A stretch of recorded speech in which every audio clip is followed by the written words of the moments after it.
अब हम डिस्कस कर लेते हैं कि अगर आपको स्टार्टअप इंडिया स्कीम के अंडर में रजिस्ट्रेशन कराना है तो रजिस्ट्रेशन आपको कैसे कराना होगा। रजिस्ट्रेशन के अंदर आपको 6 पॉइंट्स स्टडी करने को मिल रहे हैं। पॉइंट नंबर वन के अकॉर्डिंग सबसे पहले आपको अपने बिजनेस का जो रजिस्ट्रेशन कराना है वो नॉर्मल तरीके से ही कराना है। या तो आप अपना रजिस्ट्रेशन करवा लीजिए प्राइवेट लिमिटेड कंपनी की फॉर्म में, या आप अपना रजिस्ट्रेशन करा लीजिए पार्टनरशिप फर्म की फॉर्म में, या आप रजिस्ट्रेशन करा सकते हैं लिमिटेड लायबिलिटी पार्टनरशिप फर्म की फॉर्म में। तो आपको सबसे पहले क्या करना है, नॉर्मल तरीके से अपना रजिस्ट्रेशन करा लेना है। रजिस्ट्रेशन करा लिया तो पॉइंट नंबर 2, अब आप क्या कीजिए, जो गवर्नमेंट की जो वेबसाइट है स्टार्टअप इंडिया वेबसाइट, उस वेबसाइट पे जाइए। उस वेबसाइट के ऊपर आपको जो भी इंफॉर्मेशन आपसे मांगी जा रही है, अब सारी इंफॉर्मेशन आप अपलोड कर दीजिए। सारी इंफॉर्मेशन जब आपसे मांग रहे हैं तो उसके बाद आपको क्या करना है, अपने डॉक्यूमेंट्स अपलोड करने हैं।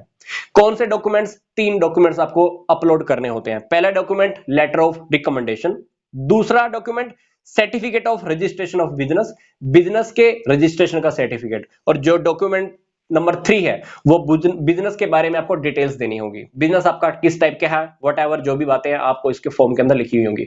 तो ये 3 टाइप के डॉक्यूमेंट्स हैं, आप डॉक्यूमेंट्स तीनों के तीनों अपलोड कर दीजिए। जब ये तीनों डॉक्यूमेंट अपलोड हो जाएंगे तो आप पॉइंट नंबर 4 पे आइएगा।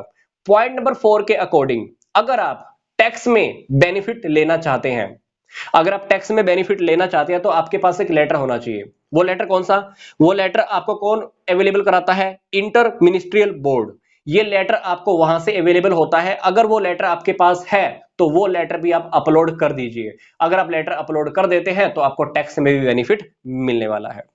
फिर पॉइंट नंबर 5 के अकॉर्डिंग कुछ बातें आपको खुद से डिक्लेयर करनी होती हैं। जो एंटरप्रेन्योर है, जो बिजनेस खड़ा करने वाला है, उसको कुछ बातें खुद से भी डिक्लेयर करनी होती हैं। वो कौन सी बातें हैं, type of business unit, business आपने कितने टाइम के लिए शुरू किया है, टर्नओवर के बारे में बात आपको लिखनी है, बिजनेस के नेचर की जो इनोवेशन है उसके बारे में लिखना है, बिजनेस आपका स्प्लिटिंग से है या फिर आपका रिकंस्ट्रक्शन से रिलेटेड है, ये सारी बातें आपको खुद डिक्लेयर करनी होती है। जैसे आपने देखा है ना, कभी कभी एक फॉर्म होता है, फॉर्म के नीचे आप साइन करते हो, डिक्लेयर करते हो कि ये ऊपर लिखी हुई जितनी भी बातें हैं ये सारी सच है और इसका जिम्मेदार इन सभी बातों की रिस्पॉन्सिबिलिटी मैं खुद लेता हूं। तो ऐसा लगा लीजिए पॉइंट नंबर 5 ऐसा ही है, आपको कुछ बातें खुद से डिक्लेयर करनी होती है। पॉइंट नंबर 5 के बाद पॉइंट नंबर 6 पे आ जाइए। जब सारे डॉक्यूमेंट्स चेक हो गए, जब सारी बातें वेरिफिकेशन हो गई, तो पॉइंट नंबर 6 पर आकर आपको अपने बिजनेस का एक रजिस्ट्रेशन नंबर कह लीजिए या स्टार्टअप का रिकॉग्नाइजेशन नंबर आपको अवेलेबल हो जाता है। तो ये स्टार्टअप इंडिया स्कीम के अंडर में हमने प्रोसेस में 6 स्टेप स्टडी किए। सबसे पहले हमने नॉर्मल तरीके से रजिस्ट्रेशन कराना है। पॉइंट नंबर 2 पे हमने क्या किया, वेबसाइट पे गए। पॉइंट नंबर 3 पे हमने क्या किया, 3 डॉक्यूमेंट्स अपलोड किए। पॉइंट नंबर 4 पे मैंने क्या किया, टैक्स का बेनिफिट लेने के लिए एक डॉक्यूमेंट अपलोड किया। पॉइंट नंबर 5 पर आपने खुद कुछ डिक्लेरेशन दी।